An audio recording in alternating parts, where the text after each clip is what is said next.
This is Beyond the Veil with Norman Meredith. Good evening, ladies and gentlemen. This is Norman coming from Pickens, South Carolina with another episode of Beyond the Veil. This is episode 101. We broke the 100 barrier. And in the background is my co-host and producer, Ed. How you doing tonight, Ed? I'm doing okay. I'm interested in what you have. There's always something wild in West Virginia. Yes, it is. I mean, besides cousins marrying cousins and moonshine and high-speed cars, the birth of NASCAR up there. Methamphetamine. Yeah, I mean, West Virginia's got some stories. Absolutely. I mean, everything from Civil War to hauntings to UFOs to Opiate wars. cryptids. I mean, Coal mining. West A Virginia's decent football team. Yeah, West Virginia's got a lot of stuff. So, how you feel about breaking 100 and having that episode we did last week? 100 is where it's at. You know, it does take a few steps. You know, I host another podcast, and I stopped counting after about like 400, just because it's just too much. Yeah. You know, I don't want to really grade myself by like how many I've done, Right. but just how many I've reached. I had to do this because it was just me getting to this point because, you know, Well, yeah, you know, you want to celebrate for I sure. wanted to help because I didn't know if I would ever make it that far, you know, because there were some times where I thought about like kicking the can and saying I'm done. But, you know, I'm getting there because people sometimes when they ask me about my show, if they run into it because they see the logo or they see me out in public and said, "You look familiar." I said, "Do you got a thing about cryptids, paranormal, UFOs, or other mysteries?" And they go, "Yeah, that's where I seen you." I'm like, You're the guy. and then it just reinforces that flame that, you know, adds fuel to that fire to go back and do it again. Yeah. All right, you ready to talk about cryptids in West Virginia tonight? Let's do it. Oh, we're going to talk a little bit about cryptids. Believe it or not, we've got a UFO encounter in there tonight, and some paranormal shenanigans. All right, our first up is going to be the infamous Mothman. Now, the Mothman is a massive winged humanoid with glowing red eyes, first sighted in 1966. It is notoriously tied to local tragedies, including the collapse of the Silver Bridge. Now, this Silver Bridge collapsed during the peak traffic time, and there was many losses. And to let you know something, I keep a Mothman critter because I like him. He's one of our guest hosts up here. Oh, go ahead. Show him again because there he is. There we go, Mothman. Mothman. This is our buddy here. He holds up the studio thing, and apparently when there's guests, because I share a studio with Pickens Local, he winds up in guests' hands where he gets cuddled. He does. You know, it's wild, but hey, you know, He's a unique little critter. But I'm going to tell you a little history about this Mothman because I found him fascinating. The Mothman is a legendary cryptid described as a tall humanoid figure with giant wings and glowing red eyes. It was first reported in Point Pleasant, West Virginia from November 1966 to December 1967. Many sightings occurred near the abandoned TNT area in Silver Bridge, which tragically collapsed in 1967. Now, I say TNT area, there was a munitions plant up there near Point Pleasant that worked during the World War II and all that. And so they have all these former bunkers up there. And so they think that maybe the Mothman resides in one of these former bunkers. Now, the history and lore of this, there's a lot of it. It's really rich. The first sighting was on November 15th, 1966. Two couples driving near an abandoned World War II munitions plant reported being chased by a 7-foot-tall winged creature with bright red eyes, and dozens of similar reports followed. And then the Silver Bridge collapsed on December 15th, 1967. The Silver Bridge spanning the Ohio River collapsed, killing 46 people. The creature is often associated as a harbinger of doom and of this and other disasters. Now, rational explanations. You know, biologists and skeptics suggest the sightings were likely misidentifications of large birds such as migrating sandhill cranes or the barreled owl, whose eyes reflect brightly in the dark. Now, some pop culture and tourism. There's a Mothman museum dedicated to him in Point Pleasant. in West Virginia. It's home to the world's only Mothman Museum, which preserves the history of the 1960s event. They even got like a huge bronze statue built out in the front of this place that is freaking phenomenal. They even have a festival that they hold every year. This Mothman Festival. Every third weekend in September, attracting thousands of visitors. And there's even some books and films out there related to this mystery. So what do you think about that, Ed? Well, you know, some people, how do I, let's get over to me real quick. Sometimes people are like, hey, what do people want to hear? That's what I'm going to do so I can make some money. Other people are of the thought, this is what I've seen. Mm-hmm. This is what I've experienced. Mm-hmm. This is what I've felt look through me. This is what terrified me. This is what messed up my nervous system. Right. I need to document this. Right. You know, for some, it's reassuring. For others, it's therapeutic. For others, it's cathartic. Right. You know, and depending on how they take it, are they looking at the money first and then the story? Or they understand the story and, hey, I got compensated for it. You know what I mean? So yeah. I think it's a smart thing to document these while you still can. Get this. A couple of years ago, the Mothman was sighted over Chicago. When? A couple of years ago over Chicago. Okay. It was sighted over Chicago. But the only tragedy there is the government. Yeah. And that's the only thing I can figure is why it was there is because of the government running the community into the ground. Yeah. That's the only thing I can figure. Mothman gonna get shot in South Chicago, man. Yeah. Now, that was during the time that Lori Lightfoot was the mayor, is when Mothman was being sighted. Now, that is a cryptid in itself. I'm just saying, I'm allowed to say that. That woman looks like Beetlejuice. But yes, she does. What? Yes, she did. I apologize, folks, but hey. Facts. That's me. You know, just whatever. But I agree with My bad. All right, the next critter on our list is actually, some might say it's cryptid, but this was That's another Mothman, but here it is. Is the Flatwoods Monster. Now, in 1952, witnesses reported a terrifying 10-foot-tall metallic entity with a spade-shaped head, glowing eyes that descended into the woods. Now, this creature was reportedly associated with a flying saucer. Now, this creature was seen and associated with flying saucers. Project Blue Book at the time investigated up there. And I forget, Professor Heinrich, I think his name was, debunked it, saying it was an owl in a tree. Maybe not. You know, that big pine barrel owl they talk about. I mean, I can... But that's the only time it was ever seen. Depends upon what side, you know, like, you know what I mean? Yeah. Like, but other people have reported similar sightings of something like this, but, you know, there were differences in the creature being a little shorter and stuff.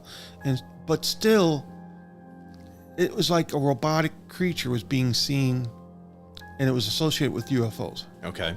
So that was what happened with that. And I think I got, 2 more pictures there? You've got a few that's in here. Let's show a couple more. Right there on A. Yeah, it's like black and white. Mm-hmm. And then another one. Yeah. It's like a AI rendition. And that it was a popular thing, and it just, came and went. Okay. Now, this next creature I found rather interesting.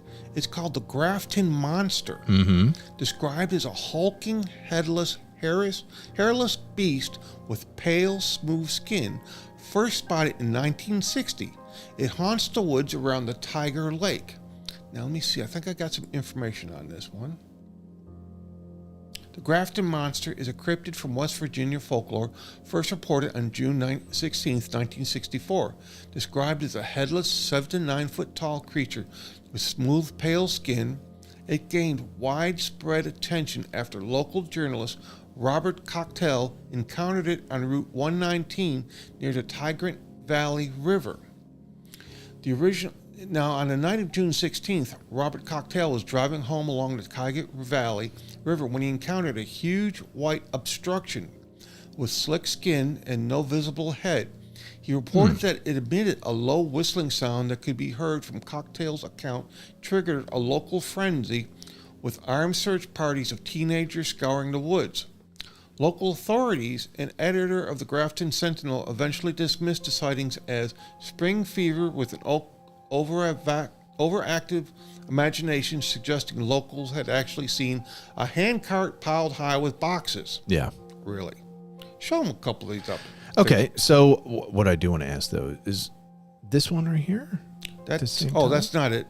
Okay. That's a sheep. That's a sheepish monster. Okay. Go back. We only have 2 then? Yeah. We have this one here and this one here. I thought I had 3. My bad. No, the next one would be that, but it's not that. Yeah, I mean, could it be possibly a misidentified Bigfoot? Could it be an albino hairless Bigfoot? Could be. It looks kind of big and grueling. I mean, even the shape of the head is more what's the word? Or a military ape-like? Or a military bioweapon? Bioweapon mutant. Yes. Don't know. But it made for an interesting story. I mean, it was seen and never seen again. That's wild, man. Mm-hmm. You're gonna like this next one. Bring it up. Next one coming up. The sheep squatch. Really? I'm serious. That's Really? what it's called. The sheep squatch. Okay, I mean, I guess I could. A creature reported in the deep woods of Boone County, described as having a sheep-like woolly body, ram-like horns, and a bear-like face. Now, let me see if I got some more information on this one. All right. All right. The sheep squatch, sometimes referred to as the white thing, is an elusive monster that folklore placed heavily in Boone and Kanawha counties in West Virginia. Sorry if I pronounced it wrong, folks. It's generally described as appearance a massive bipedal or quadrupedal animal with the body size of a bear, covered in thick white or dirty white hair resembling wool. Posture dog-like or skull-like face equipped with fangs, paired with goat or ram-like horns. Extremely territorial, aggressive, and known to attack livestock and sometimes harass humans. Now, we mentioned something similar about a ram-type creature in a previous episode. We did. And this could be a continuation of this creature, but maybe its cousin or something that's more aggressive. Okay. Because the one we talked about last time was supposedly a mad scientist that turned into this ram creature and was carrying an axe. That's facts. This could be something along that same lines, maybe. I don't know. It's a possibility. But I just thought it was funny when they called it White Thing. White Thing. Now, here's another thing. Bring up the next picture, which is, I think it's a white dog. No, sir. It's this bird-looking thing in a bridge. No, that's the sheep squatch. Oh, okay. Next one's white dog. Yes, there's things called white things. They're known as devil dogs, and I couldn't find no picture, so I took this one. Albino canine-like predators said to stalk the rural dirt roads and hollows of the mountain state, possessing unnatural speed and aggression. The only thing I can figure is these are albino wolves or albino coyotes. That's facts right there, yeah. You I would know, agree with that. That's the only thing I can figure it could be. Depending on body size. Mm-hmm. What do they say they're the size of? They didn't. Okay, so like They're when like dog size, apparently. I look at that, it looks like a fluffy coyote. Mm-hmm. And there was really not much information on just the fact that they were seen running around. Mm-hmm. Now, the next one, you're going to like this one. It's called a snarly yow. All right. Is that this? That's that. Okay. It's a phantom supernatural beast of the Potomac River Valley in eastern West Virginia. First reported by German settlers, it sounds like a wild cat and is nearly impossible to kill. Now, there's about 3 versions of God of this, and I'm wondering if it isn't a wild cat that was just in a bad body, deformed slightly. And that's what the early German settlers saw, because there hasn't been any other reports except for the early reports from the German settlers back when. And really, that's the only things I found was just these couple drawings. And there wasn't like much information on it. And then I'm going to give some honorable mention to 2 other creatures. It's another one of the is a snallygaster. We talked about that. Oh, that's the thing with the octopus face. Yeah, we talked about right. that about another episode back. So I'm giving honorable mention to that because we've already discussed it in a previous episode. And then the next one is our favorite, who's always going to show up? Sheep Squatch. Brother Bigfoot. And he's in there. He is known to be, now they say Sasquatch variants, so there's more than one, are deeply embedded in West Virginia folklore with sightings frequently claimed in the New River Gorge National Park. Oh, I believe it. So it's not just this variant, because like I said, there's multiple variants that I discussed previously a while back, and I might have to redo that again, come up and talk about the variants of Bigfoot / Sasquatch in the U.S. So everybody's up to date again as a reminder of what we're talking about. Okay.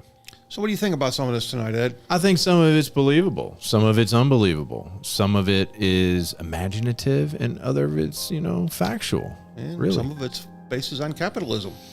That is true to an extent. I mean, that's why people make movies and, entertainment stuff. But are they trying to feed you a little bit? Is the government behind it feeding you a little bit because it's about to be real? Like I believe that fact to the day I die, or until I'm proven wrong, is the government is feeding us, has been feeding us all sorts of information since day one. It's possible. They work with the media, movies, books, and everything else to provide us information. And they can tell us 90% of the truth and then throw in a 10% lie to make it seem like it's all false. Or do it the other way around, tell us 10% of the truth and 90% of the lie and make it sound like it's real. So, yes, I really believe it. Hey, is what it is, man. But you got to go with your gut and heart. So, we're going to sign off with that tonight. From here, we're going to go with episode 102 coming up next, and we're going to talk about crop circles. And I've got 2 videos on that to show pro and con on crop circles when we come talk about that in our next episode. All right, folks, thank you for joining us.